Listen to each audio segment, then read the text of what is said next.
할렐루야. 예배 나오신 모든 분들 환영하고 축복합니다. 예배에 앞서서 가지고 계신 핸드폰 확인 한번 해주셔서 예배 가운데 집중할 수 있도록 협조 부탁드리겠습니다.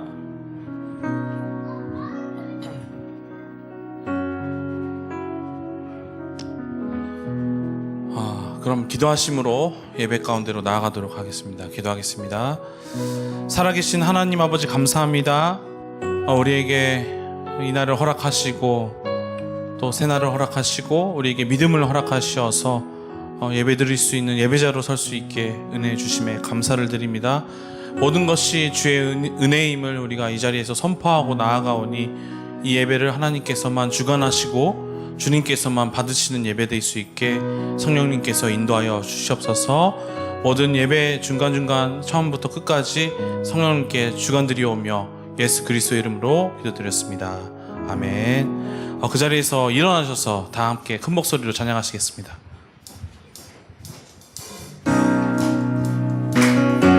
큰 박수와 큰 목소리로 한 목소리로 주님께 나아가도록 하겠습니다. 주 이름 찬양, 주 이름 찬양, 풍요의 강물 흐르는 부요한 땅에 살 때에 주님 찬양해.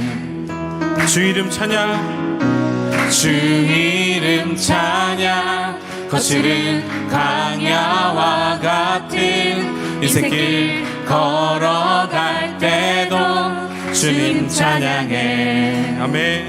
모든 축복 주신 주님 찬양하리.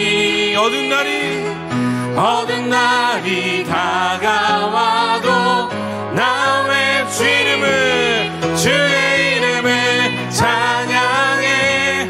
주의 이름을 찬양해. 영화로운 주 이름 찬양,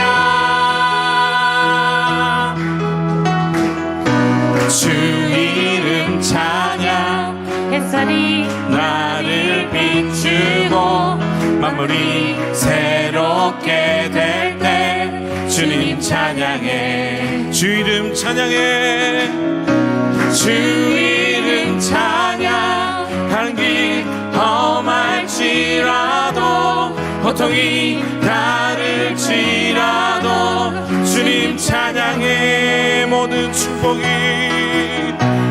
축복 주신 주님 찬양하리. 어두운 날이 다가와도 나 왜 주의 이름을 찬양해. 주의 이름을 찬양해. 영화로운 주 이름, 주의 이름을 찬양해. 주의 이름을 찬양해. 영화로운 주 이름 찬양. 주님은 주시며 주님은 찾으시네. 내 마음에 하는 말, 내 마음에 하는 주 찬양합니다. 주 찬양. 주님은 주시며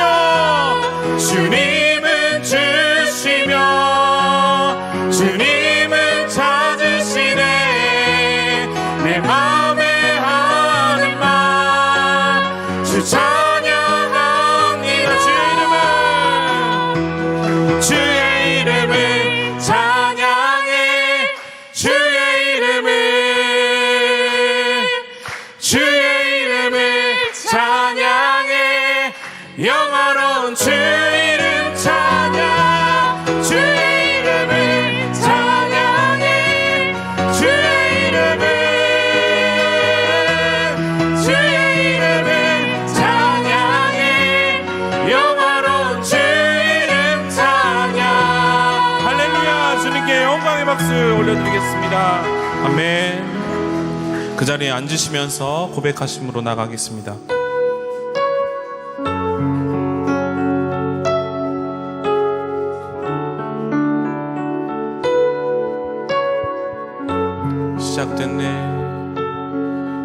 시작됐네. 우리 주님의 능력이 나의 삶을 다스리고 새롭게 하네. 자유하네. 죄와 사망으로부터 나의 삶은 변하구나. 충만하네.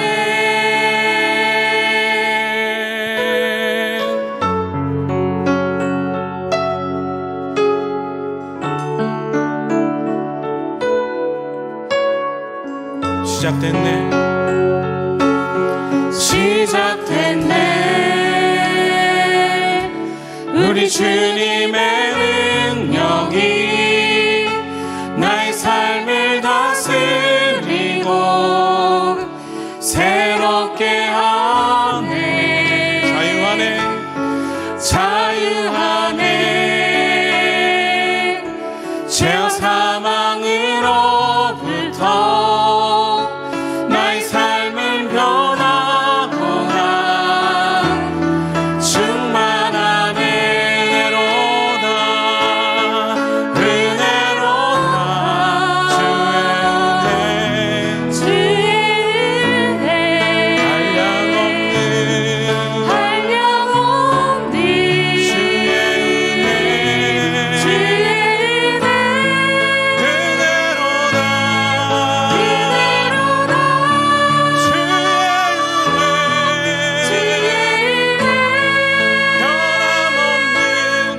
변함없는 진실하신 주의 은혜.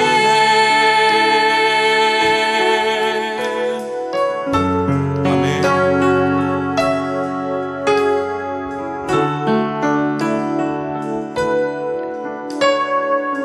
시작됐네. 시작됐네. 우리 주님의 능력이 나의 삶을 다스리고 새롭게 하네. 자유하네. 자유하네. 죄와 사망으로부터 나의 삶은 변하구나. 충만한 은혜로다. 은혜로다. 주의 은혜. 한량없는 주의 은혜. 은혜로다. 주의 은혜. 변함없는 진실하신 주의 은혜로다.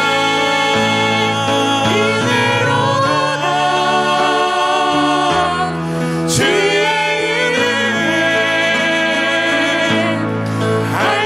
한량없는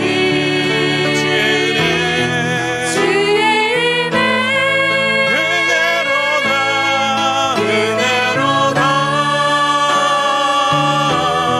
주의 은혜. 변함없는 진실하신 주의 은혜.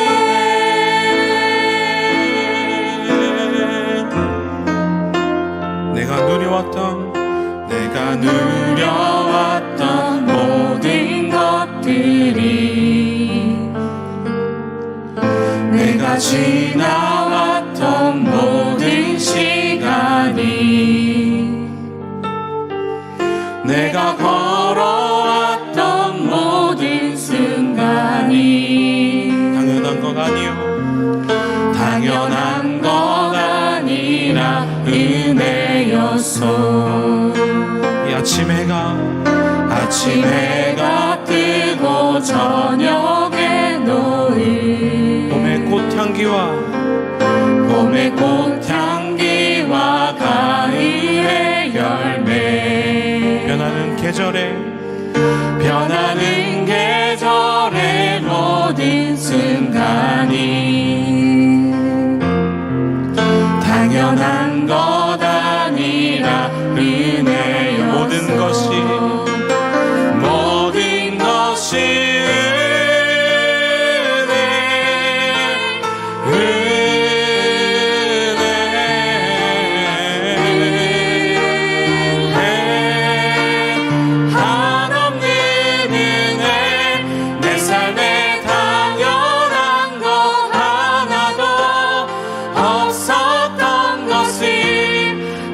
것이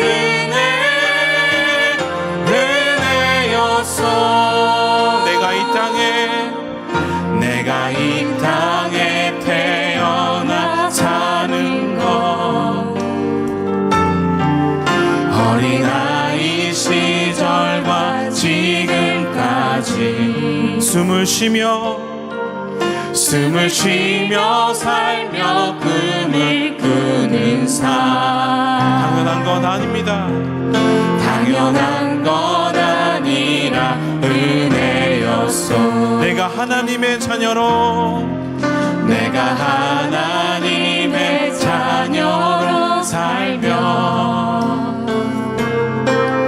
오늘 찬양하고 예배하는 삶,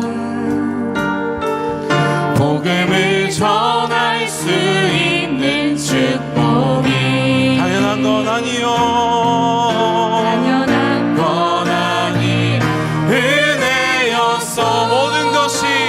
모든 것이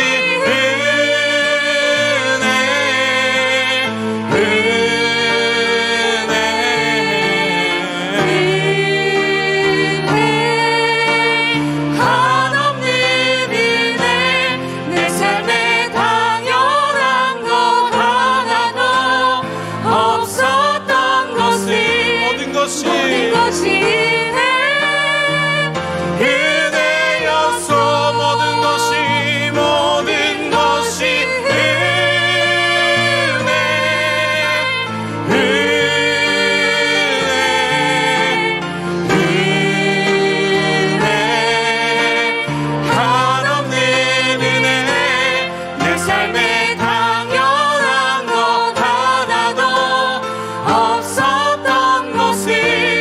모든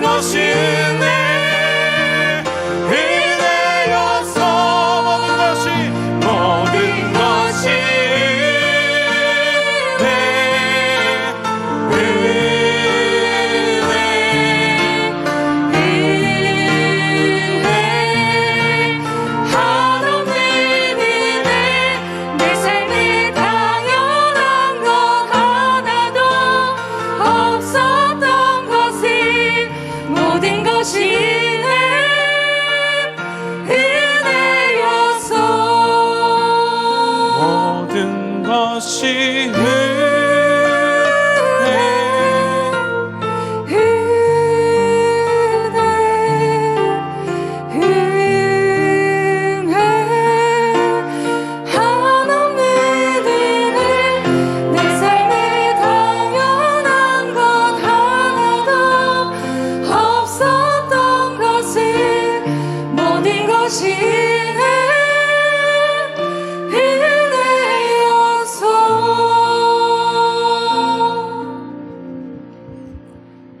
함께 기도드리겠습니다. 천지 만물을 창조하시고 지금도 온 세상을 다스리고 계시는, 그리고 인도하고 계신 하나님의 거룩하신 이름을 찬양하며 모든 영광을 하나님께 올려드립니다.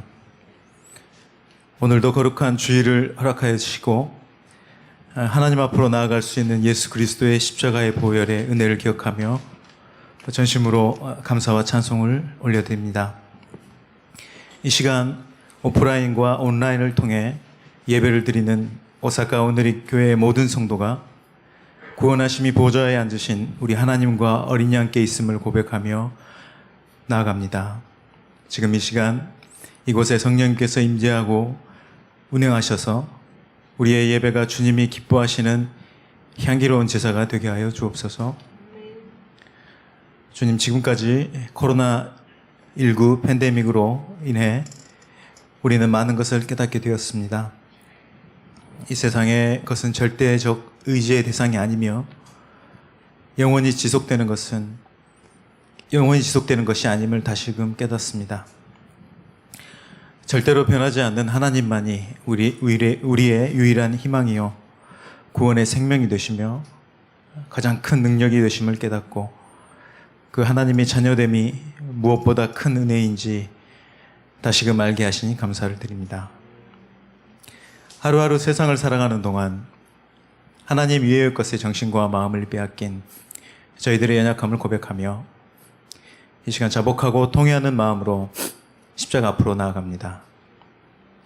늘 주님의 용서하심만을 구하며 오직 주님만 붙들고 나아가는 마음을 주옵소서. 이 시간 모든 불안과 두려움, 걱정, 근심을 주님께 맡겨드립니다. 오직 주님만이 우리의 희망 되심을 기억하고 주님을 믿는 믿음으로 현실을 바라보며 또한 마음은 기쁨으로 천국을 누리며 살아가는 우리의 평강의 삶이 되게 하여 주옵소서. 오늘부터 새롭게 시작되는 한 주 동안에도 끊임없이 주님의 음성을 우리가 구하며 주님의 말씀에 민감하게 반응하여 들은 말씀을 실천하며 이 땅의 빛과 소금의 사명을 감당하도록 성령님 연약한 우리를 인도하옵소서. 이 시간 믿음과 표적이라는 제목으로 주님의 말씀을 대언하시는 이영선 목사님 위에 주께서 성령의 기름을 부으시고 충만케 하시고 담대하게 살아계신 하나님의 말씀을 선포하시는 주님의 귀한 종으로서 세계 복음 전파를 위해 더욱 존귀하게 쓰임받게 하옵소서. 또한 말씀을 듣는 저희 한 사람 한 사람 위에도 성령으로 기름을 부어주시고 믿음으로 반응하여 선포된 말씀 그대로 살고자 실천하며 결단하는 거룩한 시간이 되도록 성령께서 말씀 위에 강력하게 임재하여 주옵소서. 거룩한 찬양으로 예배 성령의 임재의 통로를 여는 찬양팀과 시온성가대 위에 찬양의 영과 기쁨의 영으로 충만케 하시사 선포되는 찬양을 통해 예배를 방해하는 모든 악한 영의 역사가 떠나가는 은혜와 능력의 찬양이 되게 하여 주옵소서. 그렇게 역사하실 주님을 믿고 기대하며 지금도 이곳에 우리와 함께 거하시는 살아계신 예수 그리스도의 이름으로 기도드립니다. 아멘.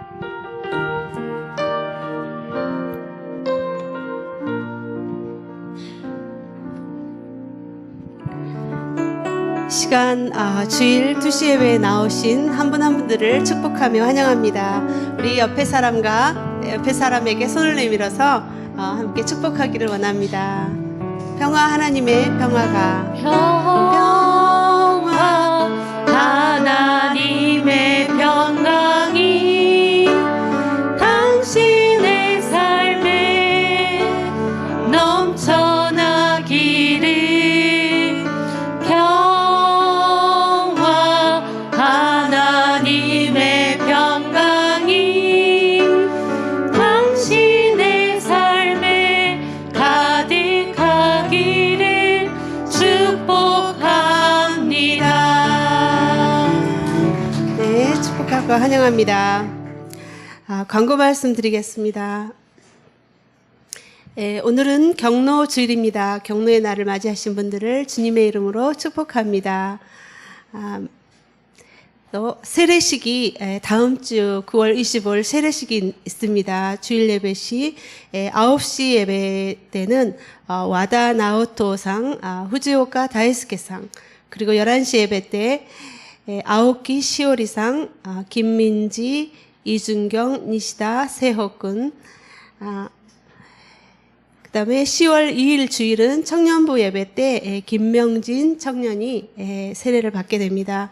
여러분들 이분 한 분 한 분들을 위해서 기도해 주시기 바랍니다.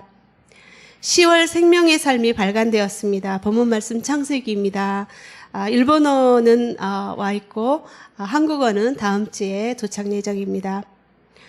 청년부 수양회가 다음 주에 있습니다. 김승수 목사님을 강사로 수양회가 열리는데 이를 위해서 여러분들이 같이 함께 기도해 주시면 감사하겠습니다. CGN TV 아울리치 팀이 10월 8일 날 본교회에 방문해서 미디어 세미나를 또 해주시고 또 CGN 텔레비 안테나 수거 작업을 해주십니다. 철거가 필요하신 분은 미리 사무실로 연락해 주시기 바랍니다.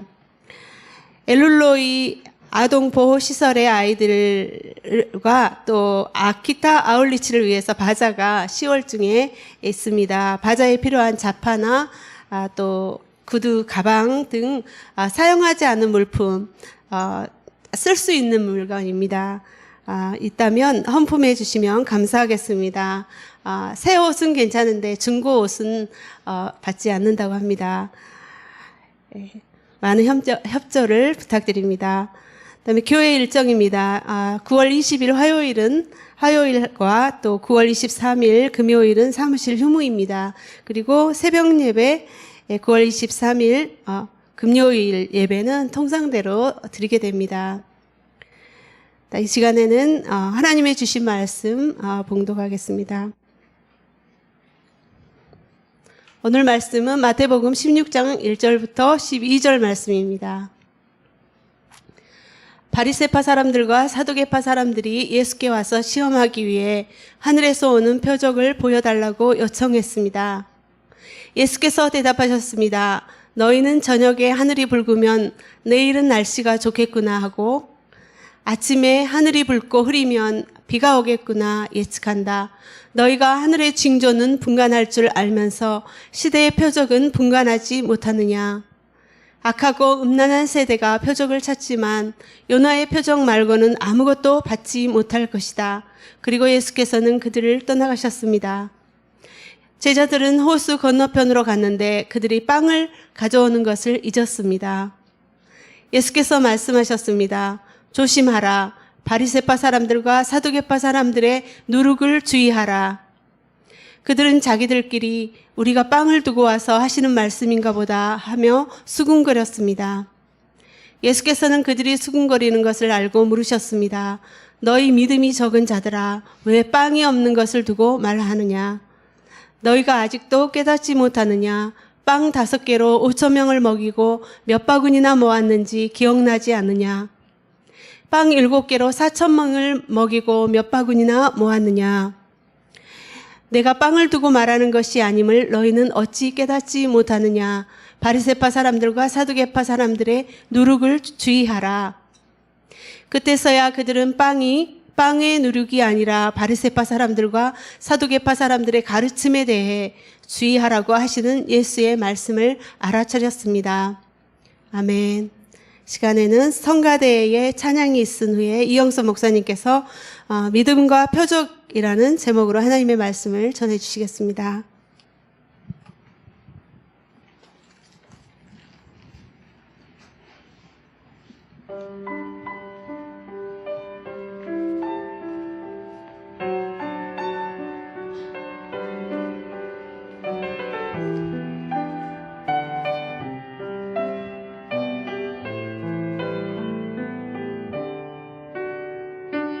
예수여 당신과 성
할렐루야.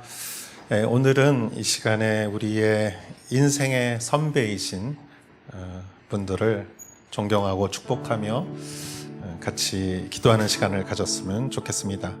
저희 교회는 항상 만 70세 넘으신 분들 이렇게 같이 축복하고 선물을 드리는 시간을 갖는데, 여러분 다른 사람은 지적하지 마시고 자기가 본인이 70세가 넘으신 분이 계시면 잠깐만 일어나 주시면 저희가 같이 축하하는 시간을 갖도록 하겠습니다.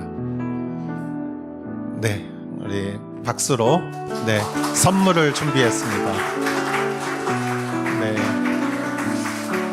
존경과 사랑을 담아서 우리가 박수로 감사합니다. 앉아주시고요. 제가 기도하겠습니다.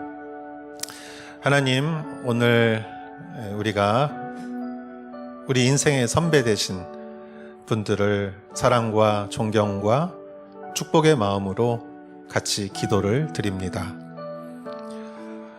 모세는 80세에 하나님의 새로운 비전을 위해 이집트로 떠나 이스라엘 백성들을 광야로 인도했습니다.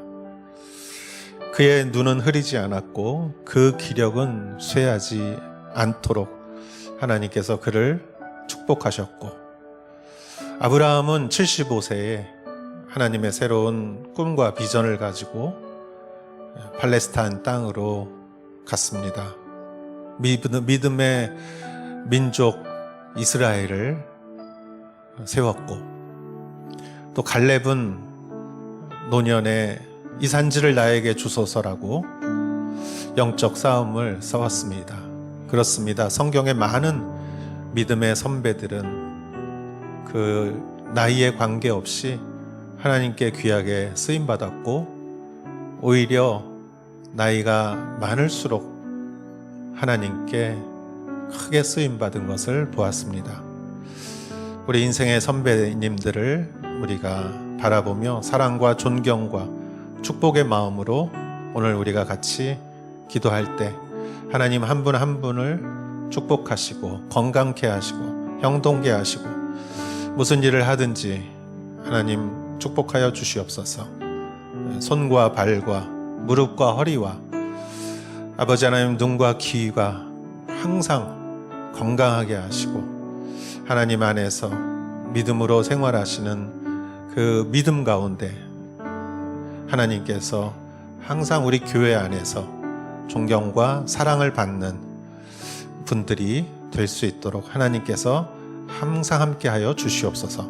이 모든 말씀 예수님의 이름으로 기도하였사옵나이다. 아멘. 다시 한번 우리 박수로 축하하겠습니다. 감사합니다. 오늘은 기적과 믿음과 표적이라는 제목으로 여러분과 같이 마태복음 말씀을 나누고자 합니다. 우리 성경 말씀 읽었죠? 제가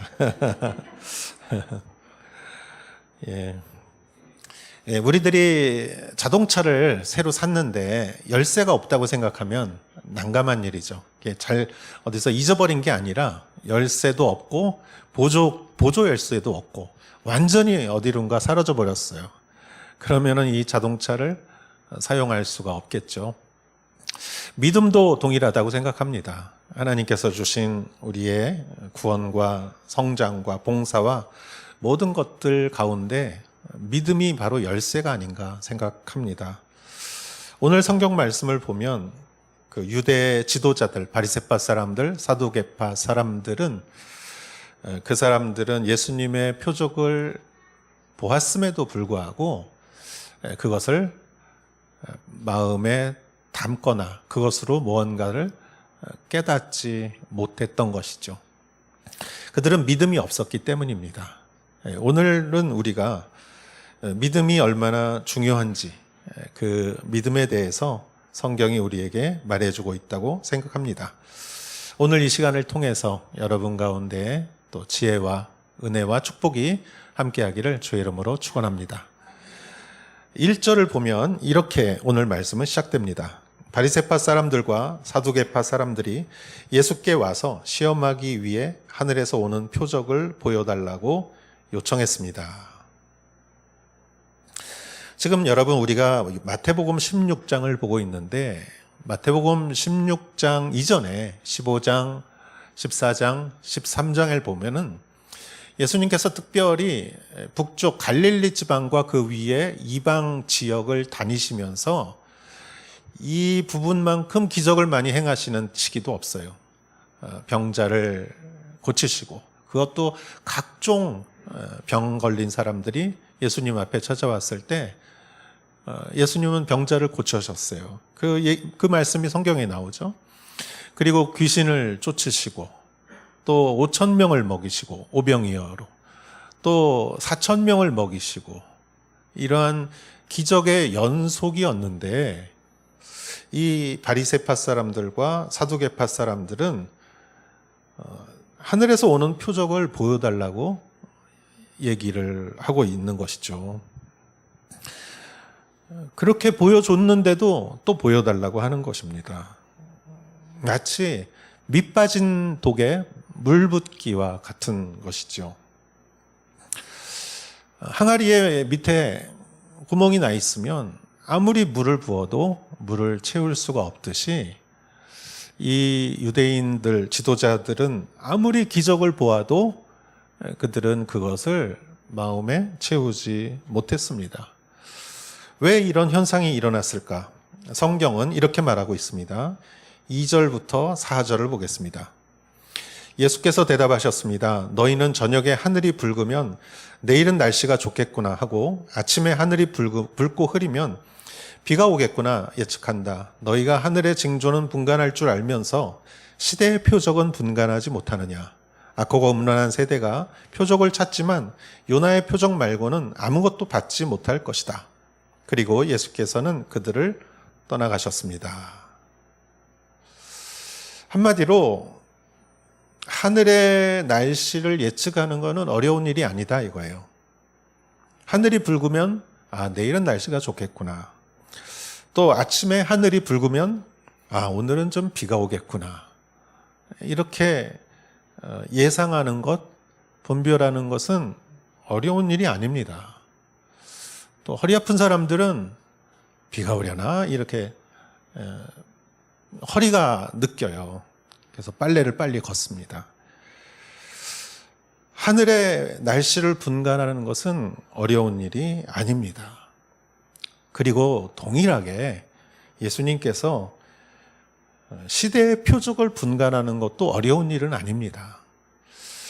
여러분, 예수님께서 각종 병자를 고치시고 다리 아픈 사람을 고치시고 눈먼 자를 고치시고 귀신을 쫓으시고 그리고 그 수많은 사람들을 오병이어로 먹이시고 또 칠병으로 4,000명을 먹이시고 이거를 보면은 어린 아이라 할지라도 저분은 메시아다. 저분은 하나님의 아들이다. 저분은 우리를 위해 구원하러 오신 그리스도임이 분명하다. 그거는 아이들이 봐도 알 수 있는 것이다 라는 것이에요. 하늘의 징조를 보는 거나 시대의 징조를 보는 거나 둘 다 어려운 일이 아니다 이거예요.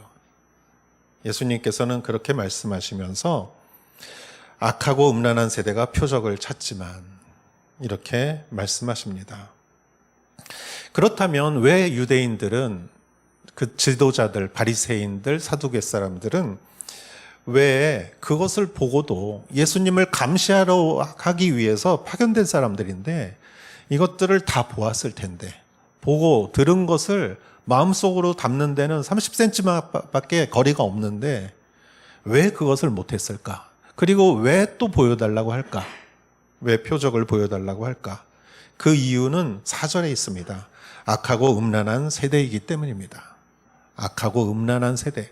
여기서 음란하는 것은 어떤 성적인 음란한 뿐만이 아니라 그거를 더 범위를 넘어서 하나님을 사랑해야 되는데 하나님을 배신하고 다른 신을 섬기는 것에 대해서 음란하다라고 표현한 것이죠. 악하고 음란한 세대이기 때문에 아무리 보여주어도 밑 빠진 독처럼 차오르지 않는다는 것이죠. 악하고 음란한 세대에는 어떤 일이 벌어질까?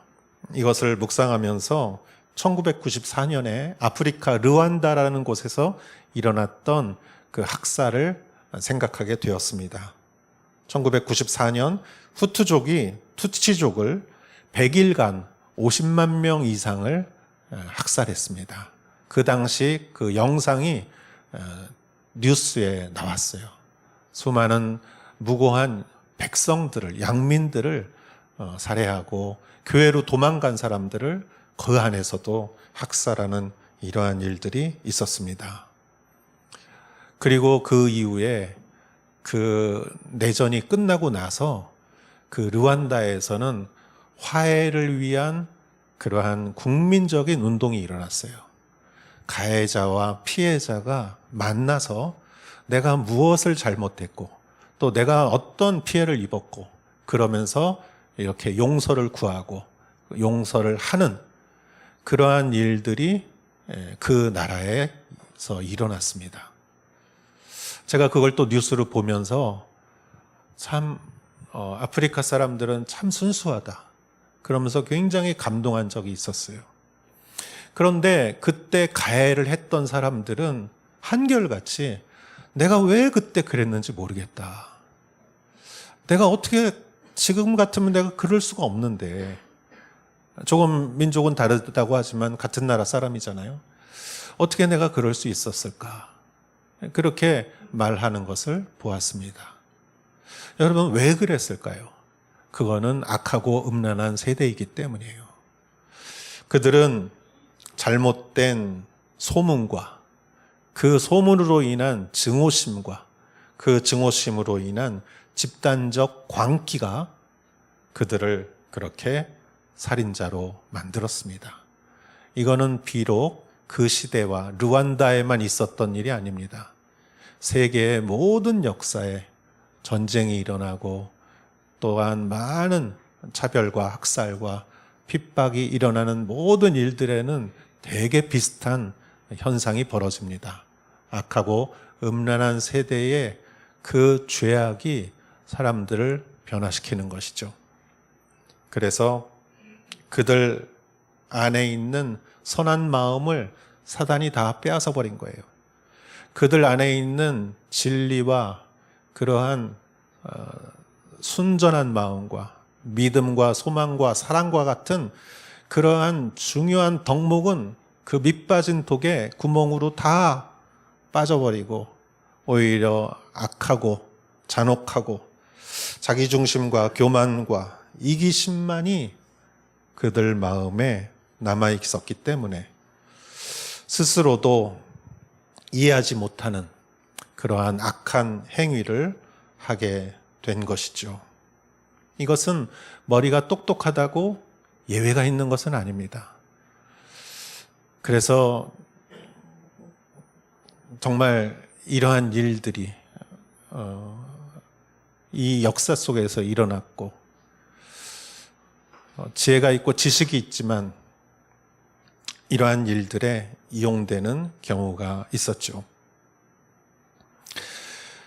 예수님은 이들에게 내가 너희에게 보여줄 것은 요나의 기적밖에 없다고 말씀하십니다. 요나의 기적은 우리가 잘 알듯이 구약 성경에 나오는 예언자 요나의 기적입니다. 그는 하나님이 가라고 하신 니누에도 가지 않고 다시스로 배 타고 도망가면서 바닷속에 빠져 큰 물고기 뱃속에 3일 밤낮을 그 뱃속에 있었던 사건이죠. 요나가 뱃속에서 기도하고 물고기는 요나를 토해내고 그리고 니느웨에 가서 하나님의 말씀을 전파하는 예언자의 사역을 하나님은 다시 한번 하도록 기회를 주십니다. 요나는 물고기 뱃속에 있었지만 예수님의 해석은 요나는 사실 물고기 뱃속에서 죽었다는 것이죠. 그리고 요나는 다시 부활했다는 것입니다. 예수님께서 요나의 이적을 말씀하신 것은 사실은 십자가를 말씀하기 위한 것이죠. 이제부터 앞으로 내가 십자가를 질 것이고 십자가에서 내가 죽은 이후에 3일간 내가 죽음 속에 있다가 사흘 만에 다시 부활할 것인데 나는 이것밖에 너에게 보여줄 기적이 없다. 그러나 이 기적이야말로 인류를 구원하는 예수님의 완전한 완벽한 구원의 길이지요. 예수님께서 이 말씀을 왜 하셨을까요? 내가 병자를 고치고 귀신을 쫓아내고 5,000명을 먹이고 그래도 너희는 그것을 보고도 믿음으로 받아들이지 않고 또 표적을 다 보여달라고 하는 너희는 내가 앞으로 십자가에서 죽어 장사한 지 사흘 만에 부활하고 하나님에게 이르는 영원한 생명의 길을 내가 보여줄 텐데 너희들은 그때도 또 표적을 보여달라고 불신앙, 믿음 없는 얘기를 하지 말라. 이런 뜻으로 예수님께서 얘기했다고 생각합니다. 그러면서 예수님께서는 그리고 그들을 떠나가셨습니다. 성경은 이렇게 말하고 있어요. 그런데 이 사건이 여기서 끝난다면 예수님과 유대인의 지도자들 간의 어떤 대화에서 끝났을 거예요. 그러나 이것은 더 제자들에게도 이어지는 스토리가 됩니다. 그것은 5절에서 7절 말씀을 보도록 하겠습니다. 제자들은 호수 건너편으로 갔는데 그들이 빵을 가져오는 것을 잊었습니다. 예수께서 말씀하셨습니다. 조심하라. 바리새파 사람들과 사두개파 사람들의 누룩을 주의하라. 그들은 자기들끼리 우리가 빵을 두고 와서 하는 말씀인가 보다 하며 수군거렸습니다. 자, 이 일이 있은 후에 예수님과 제자들은 배를 타고 갈릴리 호수 건너편으로 갔어요. 갈릴리 호수가 꽤 큽니다. 배를 타고 거기에 가는 거는 꽤 오랜 시간이 걸리는 일입니다. 자, 그런데 제자들이 빵을 가져오는 것을 잊었습니다. 예수님을 포함해서 제자들은 10명이 넘는 인원이었어요. 단체예요. 그런데 그들이 며칠 동안 먹을 빵을 이렇게 어디 주머니에 담았겠죠. 그런데 그것을 잊어버리고 왔다는 거예요. 여러분, 이런 일이 있다고 하면 굉장히 당황할 거예요. 여러분, 우리가 단체로 어디 여행을 가거나 아우리치를 갔을 때 우리 개인 짐도 있지만 단체 짐도 있잖아요. 거기에 우리가 먹을 쌀을 놓고 왔다거나 아니면은 우리가 단체 경비를 써야 될 그 지갑을 어디서 잊어버렸다거나 아마 이러한 일이 발생한 것과 비슷한 것이죠. 자, 그랬더니 예수님이 거기다가 조심해라. 바리새파 사람들과 사두개파 사람들의 누룩을 주의하라. 이렇게 말씀하셨어요. 여러분, 이러한 상황에서 제자들끼리 어떤 이야기를 했을까요? 제자들 중에 빵을 이렇게 책임지는 그런 책임자가 있었을 거 아니에요? 그럼 그 사람한테 아니 왜 그거를 네 책임인데 그 빵을 두고 오느냐 이럴 수 있겠죠. 내가 아까 그거 챙기라고 했는데 아니 그거를 놓고 오면 어떻게 하느냐 이러면서 제자들 안에서 웅성웅성 막 얘기가 있었을 거예요. 막 수군수군대고 짜증내고 막 서로 비판하고 막 이런 상황에서 예수님까지 바리새파 사람과 사두개파 사람들의 누룩이라는 말을 하셨는데 일본어로는 빵다네라고 그래요. 빵이랑 빵다네랑 비슷하잖아요. 제자들이 누룩이라는 말을 들었을 때 제자들은 이 말을 아마 빵으로 들었을 거예요. 그러니까 더 그 소용돌이 속에 불을 붙이는 것 같은 거봐. 예수님도 지금 뭐라고 하시잖아. 그러면서 예수님이 먹을 빵 정도는 어떻게 따로 마련해야 되지 않겠어? 이걸 어떻게 해야 되지? 이 책임은 누가 져야 되지? 하면서 막 불만과 책망과 짜증과 수군수군하는 그 분위기를 예수님이 딱 아셨을 거예요. 그래서 7절에 자기들끼리 우리가 빵을 두고 와서 하시는 말씀인가 보다 하면서 수군거렸습니다. 자, 이 모습을 본 예수님이 무슨 말씀을 하셨는지 8절부터 10절을 보겠습니다. 예수께서는 그들이 수군거리는 것을 알고 물으셨습니다. 너희 믿음이 적은 자들아, 왜 빵이 없는 것을 두고 말하느냐? 너희가 아직도 깨닫지 못하느냐? 빵 5개로 5,000명을 먹이고 몇 바구니나 모았는지 기억나지 않느냐? 빵 7개로 4,000명을 먹이고 몇 바구니나 모았느냐? 자, 예수님께서 이 제자들이 수군수군하는 말씀을 들었을 때 뭐라고 하셨느냐? 너희 믿음이 적은 자들아. 예수님이 보았을 때 이 제자들이나 바리새파 사두개파 사람들이나 똑같은 거예요. 다름이 없는 거예요. 왜냐하면은 바리새파 사두개파 사람들도 예수님의 기적을 그렇게 보고도 그것을 보고도 또 보여달라고 그랬어요. 보고도 아무런 마음의 변화나 이러한 확신이 없었던 것이죠. 근데 예수님의 제자들도 마찬가지예요. 예수님이 5,000명을 먹이고 4,000명을 먹이고 그때 12광주리가 남고 7광주리가 남고 그때 분명히 예수님이 축사하시고 제자들에게 주었고 제자들이 자기 손으로 백성들을 먹였어요. 2번이나 그랬어요. 2번이나 그랬다면 제자들은 빵을 놓고 온 것을 알았을 때 이렇게 얘기했어야 돼요. 아, 내가 빵을 놓고 왔다. 아우, 그 빵을 거기다가 놨는데 그거 배에다 실는 걸 내가 잊어버렸다. 그러면 제자들이 아이, 괜찮아. 예수님께서 지난번에도 5,000명 먹이시고 4,000명 먹이시고 오히려 남았잖아. 그걸 뭐 걱정을 해. 예수님이 같이 계신데 걱정하지 않아도 돼. 예수님이 다 우리 먹여주실 거고 예수님하고 같이 다니면서 우리가 한 번도 굶은 적 있어?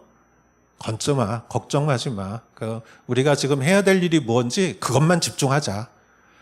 그러면서 서로 위로하고 서로 이렇게 격려했을 거예요. 그런데 2번이나 그런 기적을 보고 경험했는데도 이들은 무엇을 빵이 없는 것을 가지고 걱정하면서 서로 수군대고 예수님도 그렇게 말씀하시잖아. 예수님까지 같이 끌어들여서 그들은 이렇게 믿음 없는 행동을 하는 것을 보니 유대인의 지도자들이나 제자들이나 똑같은 거예요. 그러니까 예수님이 믿음이 없는 자들아 이렇게 말씀하셨죠. 아니 5,000명을 먹이고 4,000명을 먹이고 그 남았던 광주리 그거 생각 안 나니? 예수님께서 이렇게 말씀하시는 거죠. 제자들도 마찬가지입니다. 밑 빠진 독에 물 붓기입니다. 그렇게 그렇게 기적과 은혜와 축복을 체험했는데 다 빠져버렸어요. 왜냐? 그것을 믿음으로 확실하게 자기 마음에 가져왔어야 되는데 믿음으로. 제가 이걸 보면서 이런 생각이 났어요. 제가 일본에 와서 놀란 것 중에 처음 왔을 때 놀란 것 중에 하나가 그 회전 초밥이었어요. 한국에서는 없었죠. 그 회전 초밥에 테이블에 앉으면은 거기에 회전 초밥이 앞을 싹 지나가잖아요, 이렇게. 그래서 자기가 좋아하는 접시를 잡아서 갖다 놓으면 되잖아요.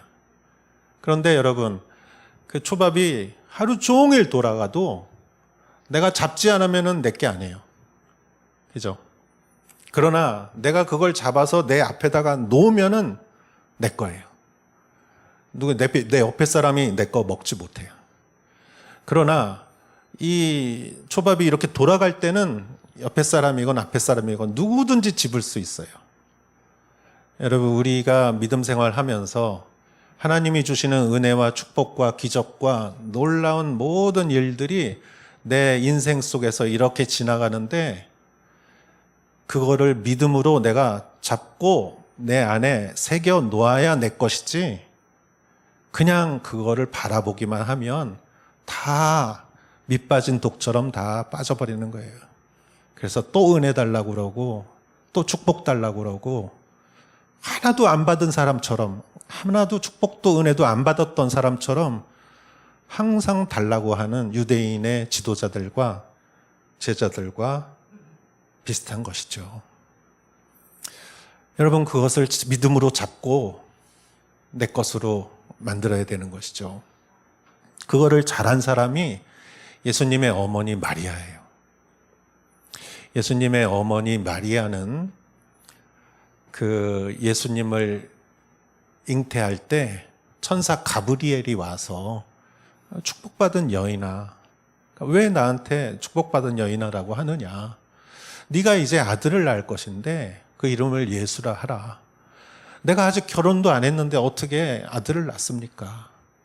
하나님이 하시는 일에는 불가능이 없다. 못 하시는 일이 없다. 그렇게 천사가 말했을 때 마리아가 뭐라고 했습니까? 그대로, 그 믿음대로 될 줄 믿습니다. 그리고 그 말씀을 받아들였어요. 그 믿음으로 마리아는 예수님에 관한 모든 것을 믿음으로 바라봅니다. 예수님이 태어났을 때 목자들이 와서 자기들이 천사들로부터 들었던 얘기를 했을 때 사람들은 그냥 다 듣고 흘려버렸어도 마리아는 그 이야기를 마음에 담았다라고 성경은 말하고 있어요. 예수님이 12살 때 예루살렘에서 예수님이 없어져서 예수님을 막 찾다가 예수님을 찾았을 때 예수님이 아니 내가 아버지 집에 있는데 왜 걱정하십니까? 이 말을 다른 사람들은 그냥 이해 못하고 흘러버렸는데 마리아는 그 말을 마음에 담았다라고 성경이 말하고 있어요. 이게 뭐예요? 그 순간순간을 마리아는 믿음으로 그것을 붙잡아서 자기 것으로 만들었다는 것이에요. 예수님의 많은 이적과 예수님의 십자가, 패션이라는 영화를 보면 예수님이 그 채찍을 맞고 피를 흘려서 바닥에 피가 이렇게 떨어져 있는데 마리아가 수건으로 그 피를 다 닦아요. 그 피를 그냥 흘러버리게 하지 않고 그것을 다 닦아서 자기가 간직하는 거예요. 저는 그게 상징적인 의미가 있다고 생각합니다.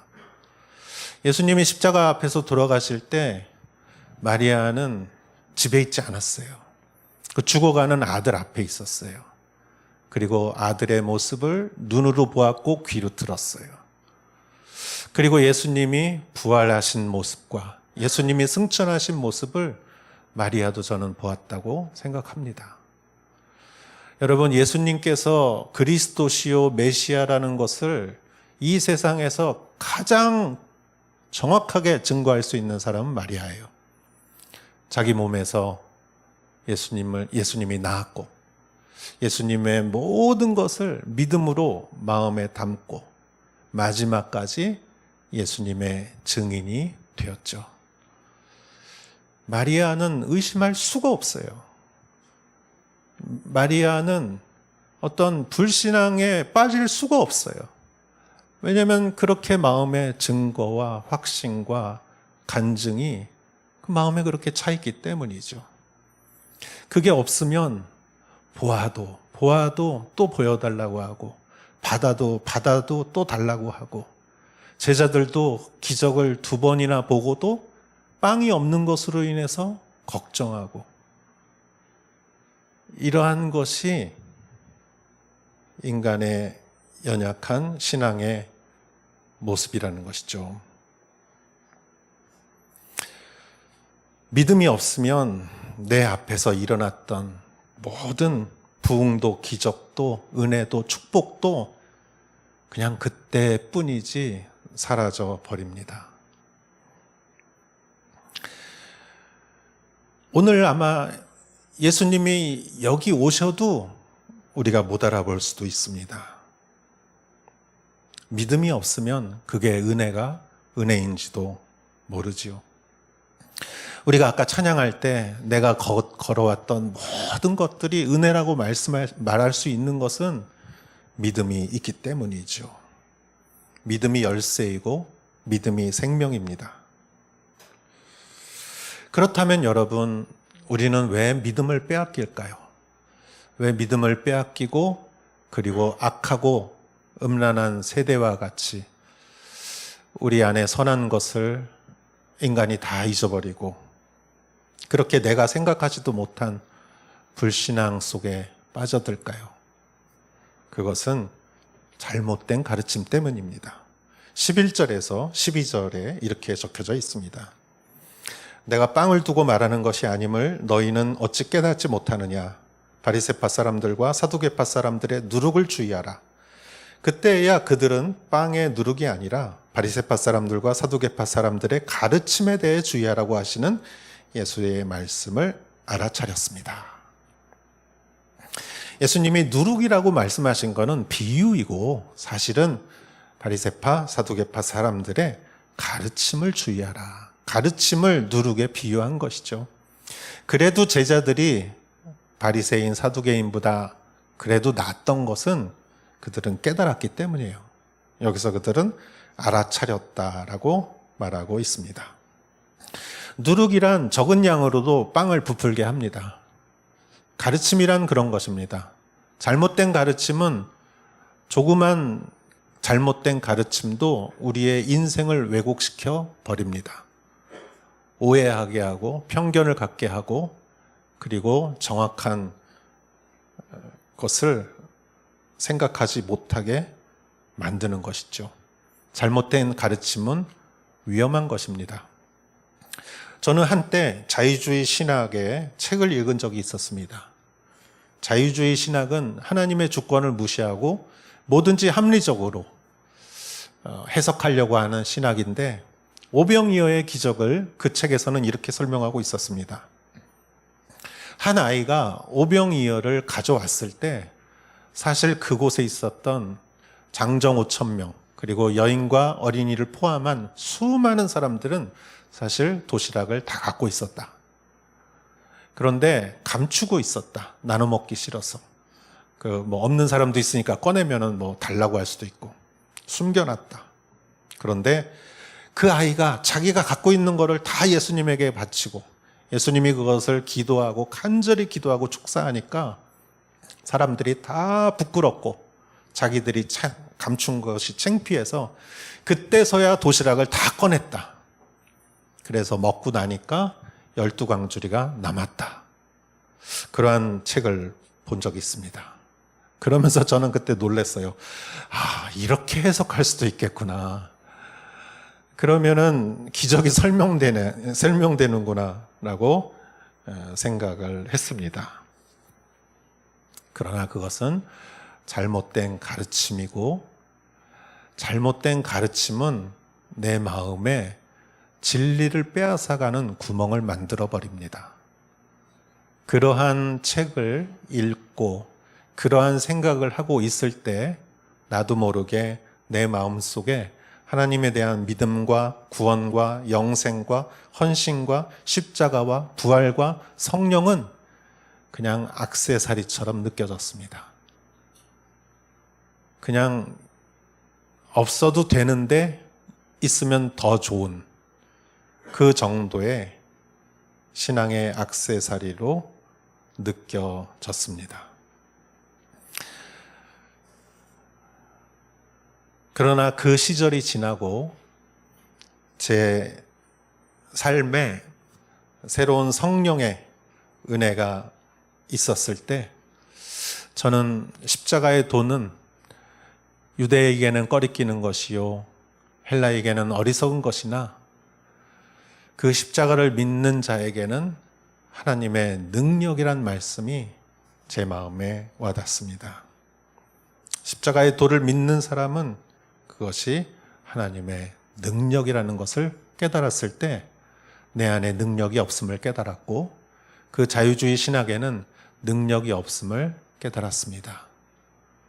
여러분, 액세서리와 같은 신앙을 위해서 누가 순교하겠습니까? 누가 목숨을 걸고 헌신하겠습니까? 그 잘못된 지식의 특징은 능력이 없다는 것이에요. 물론 여러분, 오병이어의 기적은 믿기 어려운 사실입니다. 현대 교육을 받은 사람들, 보통 사람들이 믿기 어려운 사실인 것은 맞습니다. 그걸 우리는 모르는 게 아니에요. 그러나 하나님은 우리의 상식 안에 가둘 수 있는 분이 아니고, 하나님은 이 천지를 창조하시고 무에서 유를 만드시고 죽은 자를 살리시고 새하늘과 새 땅을 만드실 것이고, 그리고 모든 세상을 심판하시고 우리를 구원하실 주권자, 전능자이시오. 하나님에게는 불가능한 일이 없는 것이죠. 그래서 우리는 믿음으로 그것을 바라보는 것이지 우리의 합리적인 지식으로 바라보는 것이 아니죠. 여러분, 우리의 이성으로 바라보면 성경은 절대 믿을 수 없습니다. 그러나 우리는 믿음으로 바라볼 때 성경이 우리에게 받아들여지는 것이죠. 믿음이 있어야 믿음이 생기는 것이고, 믿음이 있어야 진정한 믿음까지 갈 수 있는 것입니다. 하나님의 영광과 하나님의 영광을 내 지식으로 해석하려고 할 때 우리는 잘못된, 거짓된 지식에 빠질 수가 있습니다. 그것은 믿음으로 바라보아야 하는 것입니다. 우리는 그것을 회전초밥을 내가 잡아서 내 테이블 위에 놓듯이 하나님이 하시는 모든 일들을 우리는 잡아서 믿음으로 내 안에 새겨 넣어야 하는 것입니다. 그럴 때 믿음이 우리를 해석하게 해주는 것이죠. 요즘 우리는 아브라함을 생명의 삶을 통해서 묵상하고 있습니다. 어저께 말씀은 아브라함의 종이 리브가를 데려와서 이삭과 결혼하는 그런 내용이 어제의 말씀이라고 생각합니다. 여러분, 이 말씀을 통해서 제가 이렇게 며칠을 묵상하니까 그 말씀이 말하는 게 결국은 아브라함은 믿음의 사람이 아닙니까? 이삭은 믿음의 아들이죠. 그 믿음의 집안이에요. 그런데 믿음의 집안에 믿음의 여성이 필요해요. 이삭과 결혼해야 할 믿음의 여인, 믿음의 아내, 믿음의 어머니가 필요해요. 그래서 믿음의 종에게 부탁해서 그 종은 믿음으로 라반의 집까지 가서 리브가를 데려왔고, 리브가는 믿음으로 정말 하룻밤도 머물지 않고 그리고 이 아브라함의 집으로 시집을 와요. 그걸 보면서 저는 이렇게 생각했습니다. 아, 믿음의 집안에 믿음의 사람이 필요하구나. 아브라함의 집안에 리브가가 필요하구나. 그렇게 생각하면서 우리 온누리 교회 위에, 우리가 여기에 믿음의 교회지만 믿음의 사람이 필요한 것이고, 여러분의 순도 믿음의 모임이지만 또 믿음의 사람이 필요한 것이고, 여러분의 가정과 여러분 안에 우리는 여전히 믿음의 사람이지만 리브가가 필요한 거예요. 그러나 그 리브가를 하나님은 예배해 주시고, 그리고 믿음으로 리브가를 찾아야 돼요. 하나님은 반드시 그 리브가를 우리에게 주시는 거예요. 믿음으로 갈 때.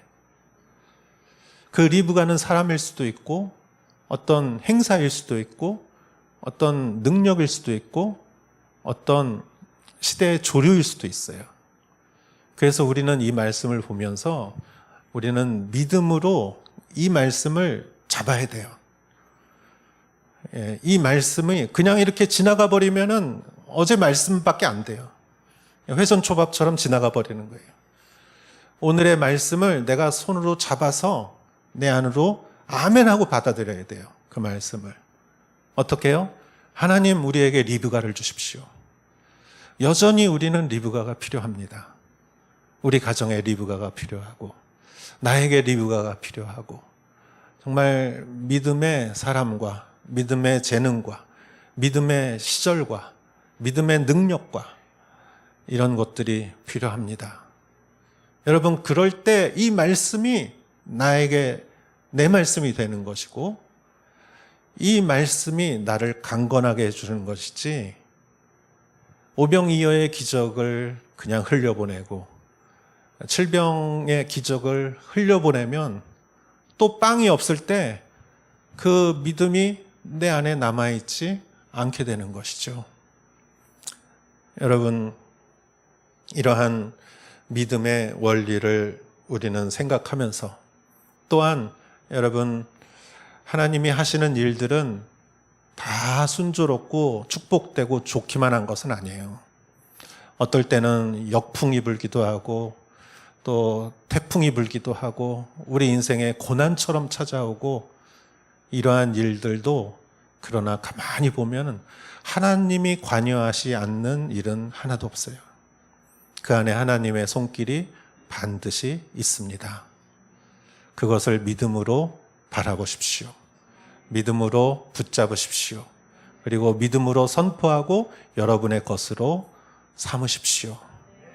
그럴 때 우리는 믿음의 사람이 될 줄, 믿음의 사람으로 더욱 성장할 줄 믿습니다.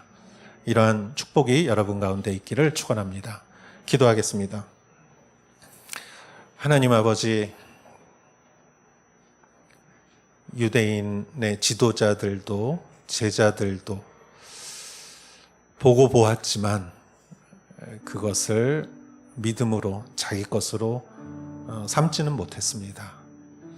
우리는 이것을 바라보며 우리가 교훈을 얻게 하여 주시옵소서. 믿음으로 내가 그 모든 일들을 바라보고 내 마음에 새기고 내 것으로 하고 그리하여 믿음의 사람으로서 더욱 성장할 수 있게 하여 주시옵소서. 예수님의 이름으로 기도했사옵나이다.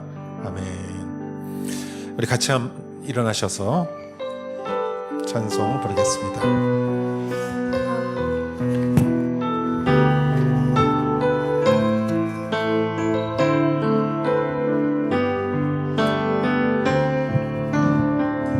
이 땅의 황무함을 벗어서 하늘의 하나님 긍휼을 베푸시는 주여 우리의 죄악 용서하소서 이 땅 고쳐 주소서 이제 우리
주님의 이름을 찬양하며 이 예물을 올려드리니 드린 손길을 기억하시고 축복하여 주시옵소서.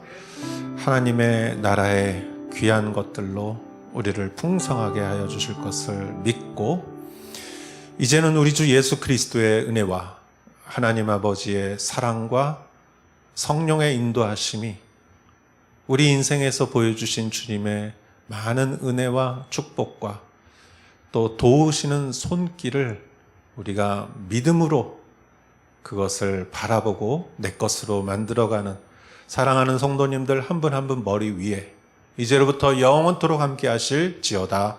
아멘.